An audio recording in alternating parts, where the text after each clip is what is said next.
आगे बढ़ो। कोण पाण्याच्या बस स्टँड कोण म्हणते होत नाही।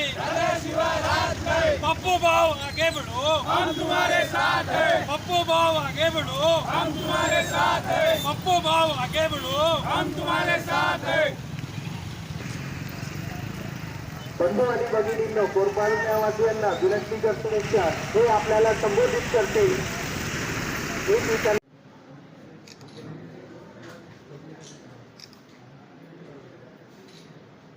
एकीकडे चंद्रपूर जिल्ह्यातील चंद्रपूर, पोंभुर्णा आणि मूल या ठिकाणी सुस्थितीत असलेले बसस्टँडच्या इमारती पाडण्यात आल्या आणि त्या ठिकाणी कोट्यावधीचा खर्च करून नवीन इमारती बसस्टँडच्या बांधण्यात आल्या।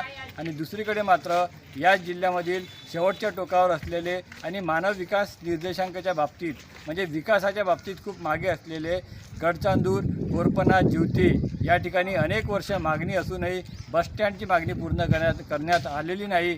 लोकांना, आमच्या ग्रामीण भागातले विद्यार्थी असतील, आमच्या ग्रामीण भागातले पेशंट असतील, येणारे प्रवासी असतील, म्हातारे माणसं असतील, हे सर्व उन्हातान्हात उभे राहतात, पावसात थंडीत उभे राहतात, पण त्यांना एक बसस्टँडचा निवारा आम्ही देऊ शकलो नाही।